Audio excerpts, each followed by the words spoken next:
Thomas, qui nous fera la dernière présentation de cette première session. Alors Thomas, il n'a pas froid aux yeux puisque c'est un expert de la pêche au crabe à la main. Mais il a encore ses 10 doigts, donc tout va bien. Et je le laisse présenter son activité, son stage au sein du groupe Aglaé Plus. Juste en plein écran, c'est bon? Oui. Bonjour à tous, merci d'être là. Je m'appelle Thomas James et je suis étudiant à l'Université Paris-Saclay, plus précisément à l'INESTN. Je ne sais pas si vous connaissez, c'est sur le plateau de Saclay, sur le campus du CEA. Alors, je vais vous parler de mes activités qui ont débuté le 14 avril dernier et qui se termineront le 30 juin prochain. C'est un stage de un peu plus de 2 mois à l'occasion de la fin de l'année de mon master, première année de master. Donc, pour situer, moi, le stage, il s'inclut dans le projet de Mognon, un projet porté par Thomas Caligaro. Phase de ce projet qui a débuté en octobre 2023, qui se terminera à la même occasion de mon stage. Alors, le projet, il a pour but de mieux comprendre les mécanismes physiques et chimiques qui ont lieu lors d'irradiation, donc typiquement à Aglaé, sur des échantillons sensibles du patrimoine. Donc pour ça, on identifie premièrement les éléments sensibles. Et donc nous, dans mon stage, on a étudié un support organique, donc typiquement c'était du parchemin, et une couche picturale, c'était des échantillons de blanc de plomb. Donc voilà. Pour rappel, ce qu'on utilise pour accélérer les particules, c'est un accélérateur. À Aglaé, c'est un accélérateur assez particulier parce que c'est un accélérateur tandem. Il utilise en fait, il y a 2 phases d'accélération. Il utilise des ions négatifs, premièrement, qui est accéléré par une différence de potentiel positive. Et à mi-chemin, en fait, il va être séparé par un déplucheur et il va se retrouver qu'un proton qui va continuer son accélération par effet électrostatique. Donc à la fin, en fait, on utilise des protons de 3 mètres. Bon, c'est grossier un peu, mais ce qu'il faut retenir, c'est qu'à la fin, on utilise des protons de 3 mètres. Et la particularité de cet accélérateur aussi, c'est que c'est le seul au monde à utiliser, à travailler seulement pour le patrimoine culturel des musées. Donc la première partie, ça a été sur les parchemins. On a irradié des parchemins qui ont été faits en laboratoire à Berlin, qui ont été ramenés par l'intermédiaire de la docteure Katharina Müller, qui travaille à Ipanema sur le plateau de Saclay, qui est un laboratoire de recherche sur le patrimoine et entre autres. Donc on avait un parchemin qui a été fait à Berlin et la surface a été peinte de 2 couleurs différentes. On a utilisé du carmin pour le rouge et de lapis lazuli pour le bleu. Et alors, des études précédentes avaient déjà été faites sur des parchemins. Et les conclusions ont été que la charge de sécurité à ne pas dépasser pour ne pas trop endommager les parchemins était de 0,5 microcoulombs par unité de surface. Et au-delà de cette limite, on observait des cavités, en fait, une formation de bulles, de poches de gaz qu'on peut voir ici. Donc, on a irradié ces parchemins à une fluence de 0,5, 1 et 2 microcoulombs par centimètre carré à Aglaé. Et donc, ce qu'on peut voir visiblement sont des assombrissements, du noircissement juste sur le parchemin bleu, le parchemin recouvert de peinture bleue, lapis lazuli. Donc le lapis lazuli semble plus sensible aux irradiations. Et ce n'est pas le cas du parchemin recouvert de rouge en carmin. Cependant, il est à noter que au bout de 6 semaines, les noircissements observés après irradiation disparaissent. Voilà. Alors, il n'y a pas eu d'études faites après ça. mais on peut supposer, en considérant l'étude qui a été faite avant, que des formations de cavités, là aussi, ont dû avoir lieu. Donc, il n'y a pas eu de mesure de dégazage pour ces parchemins, mais on l'a fait pour le blanc de plomb. Donc, le blanc de plomb, c'est un pigment vastement utilisé dans la peinture. Il sert à faire du blanc. Il est connu depuis extrêmement longtemps, depuis l'Antiquité, il me semble. Et donc, en chimie, c'est du carbonate de plomb, de cérusite. Et l'hydrocérusite, on a complété notre étude à l'hydrocérusite. Et on a aussi utilisé 2 différents liants, le blanc l'huile de lin et le jaune d'œuf, qui sont également des liants extrêmement utilisés par les maîtres. Et en complément, on a, parce que tous ces échantillons ont été faits en laboratoire, et on a voulu comparer nos résultats à un vrai tableau, en fait, un échantillon de vrai tableau. On l'a pris vers le ciel où il y a pas mal de... Donc, nous, ce qu'on veut, c'est mesurer les gaz induits lors de l'irradiation. Donc, ce qu'on veut à tout prix, c'est de les garder pour pas qu'ils s'échappent dans l'air. Donc, pour ça, Brice Mognard a construit une cellule hermétique sur laquelle on peut placer l'échantillon, une plaque d'aluminium qui va nous servir à mesurer la quantité d'hydrogène, et aussi les parois latérales sont transparentes à l'hydrogène. Ça va nous permettre de mesurer le CO2. Et à retenir aussi, pendant toute l'expérimentation, la cellule est purgée. Donc ça veut dire qu'on va remplacer tout le gaz, ou le plus possible, par un gaz qu'on connaît, donc c'est de l'azote. Donc c'est dans l'idée de faire un tri, de tout dégager dans la cellule pour n'avoir que de l'azote et ne mesurer que l'azote. Pour ne pas mesurer des concentrations d'hydrogène et de CO2 supplémentaires qui étaient déjà là avant. Donc l'irradiation, c'est une irradiation typique dans des conditions assez classiques à Aglaé. On a cependant utilisé une influence relativement élevée pour pouvoir constater des dégazements et pour les mesurer, quoi. On a fait ça sur une surface de 4 par 4 mm. Et vous pouvez voir la conséquence à droite. Donc ça dépend vraiment dramatiquement du pigment utilisé, soit hydrocérusite, soit cérusite, et on dépend aussi du liant. Donc pour détecter les molécules d'hydrogène, on va utiliser une méthode qui s'appelle LIBS, pour Light Induced Breakdown Spectroscopy, qui a été permise par Shushabay. Donc c'est une technique qui repose sur l'utilisation d'un laser pulsé. On va focaliser un laser sur une toute petite surface qui va induire un plasma. Le plasma, c'est un état de la matière où tous les éléments sont séparés et arrachés de leurs électrons. Et donc c'est dans un état excité.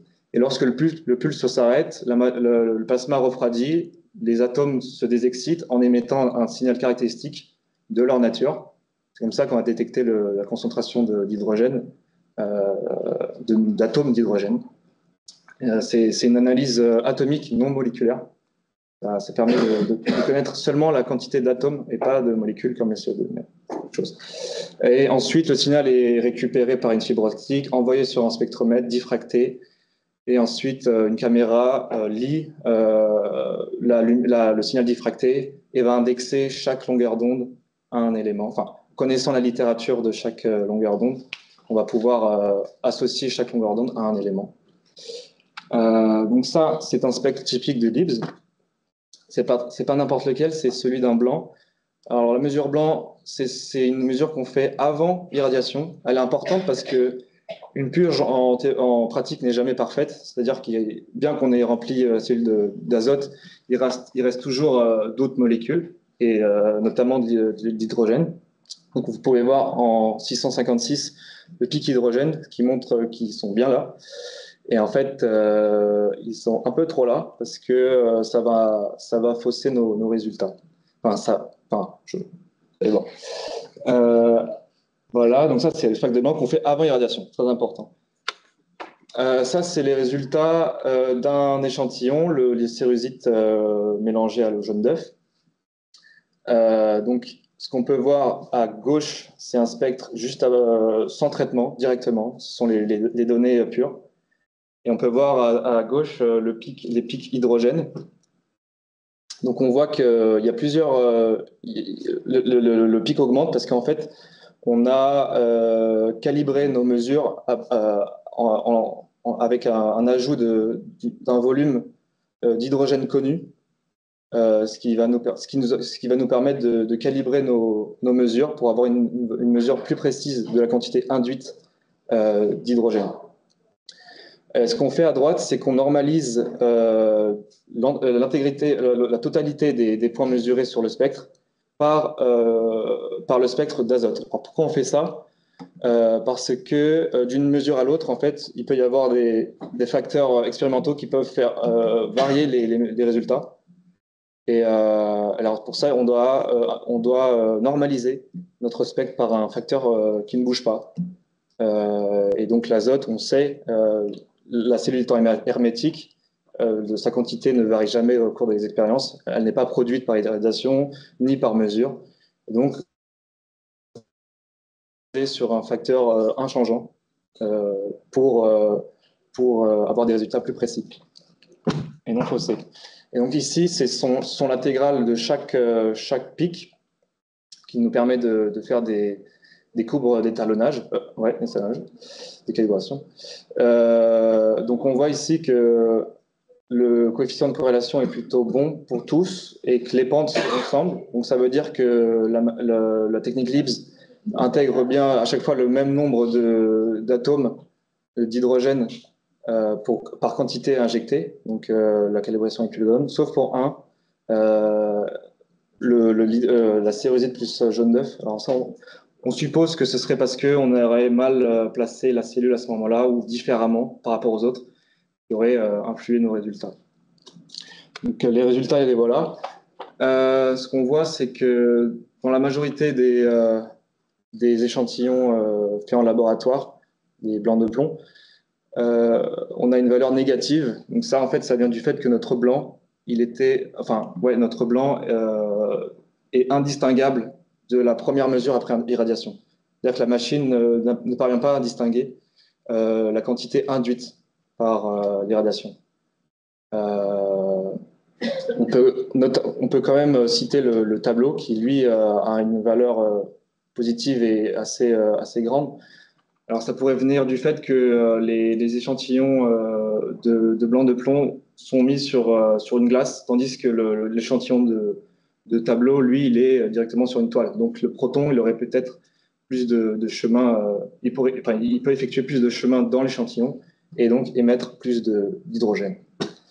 Voilà, donc ça, c'était pour l'hydrogène. Pour le CO2, on utilise une autre technique, c'est la FTIR. Ça marche, on fait passer en fait une lumière infrarouge tout au long de la cellule. Et cette lumière possède toutes les longueurs d'onde de l'infrarouge. Et se basant sur l'intensité initiale de notre lumière et en regardant l'intensité à la fin, on va pouvoir dire, la machine calcule combien de pourcentage on a perdu en termes d'intensité entre le début et la fin. Et se basant sur la loi de Beer-Lambert, qui nous dit que l'absorbance est complètement proportionnelle à la concentration, on va pouvoir déterminer la concentration de CO2 en connaissant l'absorbance, qui elle-même peut être calculée à partir de l'absorption. Donc c'est le rapport en fait entre l'intensité initiale sur finale en base logarithmique. Donc ça, c'est un spectre, c'est le spectre d'absorption d'un blanc. Donc pareil, même le Libs, on fait une analyse juste avant irradiation pour savoir combien de CO2 il y avait avant irradiation et pouvoir le soustraire à la fin. Donc on voit qu'il y a une petite réponse quand même, de l'ordre de 0,1 à 1% d'absorption. Ici, c'est le spectre d'absorption du morceau de tableau. Donc pareil, même lien de causalité. Plus on injecte de CO2 et plus l'absorption est forte, le spectre descend. Et en utilisant la formule de l'absorbance, on va pouvoir établir le spectre en absorbance qui est à droite. Et c'est avec ça qu'on va pouvoir construire notre courbe d'étalonnage. Donc, on va prendre le point maximal de chaque spectre en absorbance, donc absorbance max, et on va pouvoir construire nos courbes d'étalonnage jusqu'ici, juste ici, qui vont. Donc là, pareil, on a un coefficient de corrélation plutôt bon, les pentes qui se ressemblent, sauf pour le morceau de tableau.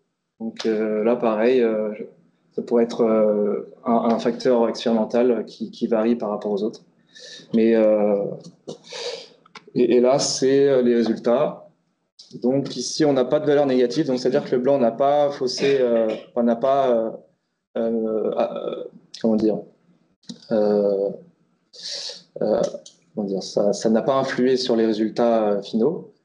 On peut dire que l'ordre de grandeur du volume de CO2, c'est 0,1 millilitre. Et on a encore une fois une plus grande concentration de CO2 pour le tableau, donc on pense. Et avec ces résultats, on peut se demander combien de molécules de CO2 un proton va induire. Donc pour ça, rien de plus simple, il suffit de voir combien de protons on a irradié. Connaissant notre volume induit, on va pouvoir calculer le nombre de molécules créées durant l'irradiation. Et il suffit de diviser cette valeur par le nombre de protons et on obtient en moyenne entre 50 000 et 120 000 molécules de CO2 émises par un proton. Donc ça, c'est des moyennes, mais c'est un ordre de grandeur à retenir. Donc voilà, la conclusion de ce travail, c'est donc des assombrissements au niveau des parchemins, même à des fluences très faibles, 0,5, 1 et 2, sur le lapis lazuli. Mais même pour le karma, en fait, on pense il est très probable que des cavités soient présentes, pour les deux. Donc un travail d'analyse de dégazage pourrait être intéressant dans cette partie. Et au niveau des blancs de plomb, on voit que un proton produit entre 10 puissance 4 et 10 puissance 5 molécules de CO2, que le volume induit représente 1000 ppm, considérant le volume total de la cellule, 90 millilitres. Je me suis trompé là, j'aurais dû mettre 0,1 millilitre au lieu de 1 millilitre. Pardon. Et donc, oui, la méthode Gibbs ne semble pas idéale pour détecter l'hydrogène, compte tenu de nos résultats. Voilà. J'aimerais remercier Diana et Thomas de m'avoir accompagné durant tout ce stage et à vous de m'avoir écouté. Merci.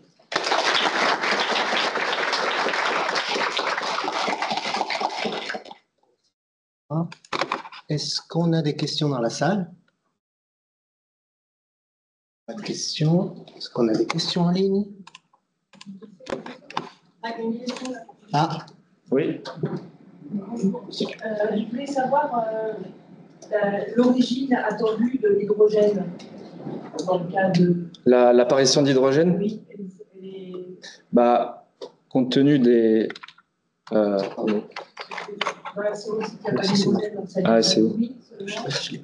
Enfin bref, le PbOCO3, c'est dans la formule, il n'y a pas d'hydrogène, mais dans l'hydrocyrrhusite, donc le PbCO3, COOH, je crois, c'est l'ajout d'un groupe hydroxyle, on pourrait s'attendre à un peu plus de... Ouais, mais sauf qu'en fait, c'est pas ce qu'on constate dans les résultats. De toute façon, le Gibbs, on ne peut pas trop s'y fier. Mais au niveau aussi des liants, l'huile de lin, c'est du lipide, donc c'est des chaînes CH. Donc là, il y a une quantité d'hydrogène conséquente. Et au jaune d'œuf, c'est des protéines. Donc là, je ne suis pas sûr. Je suis pas sûr qu'il y ait du hydrogène. Enfin, c'est surtout dans le cas du lipide, en fait. Je crois. Vous pourriez essayer vraiment pour détecter le... Ouais. Je ne suis pas dans ce cas-là. Okay. Il y a peut-être aussi le seuil de détection, ça fait. D'autres questions? Alors moi j'ai une question pour toi. Les échantillons que vous avez testés, contrairement au tableau qui est relativement ancien, c'est peut-être 18e, 18e siècle. est-ce que tu penses qu'il peut y avoir un effet aussi qui expliquerait la différence que tu observes, qui soit dû au fait que les échantillons soient relativement récents? J'imagine que vous n'avez pas fait de processus de vieillissement sur ces échantillons. Est-ce que tu penses que ça pourrait être aussi Et puis il y a le fait que c'est un morceau de paramètre tableau, donc il n'y a pas que du blanc de plomb, il y a aussi d'autres éléments. Et il y a du vernis aussi, Oui. qu'il n'y a pas sur les échantillons. Bien sûr. Donc ça, oui, ça peut complètement influencer. En fait, oui, tu as plein de paramètres en fait, que tu ne contrôles pas sur le tableau qui pourraient expliquer ces différences-là. Ouais. D'accord.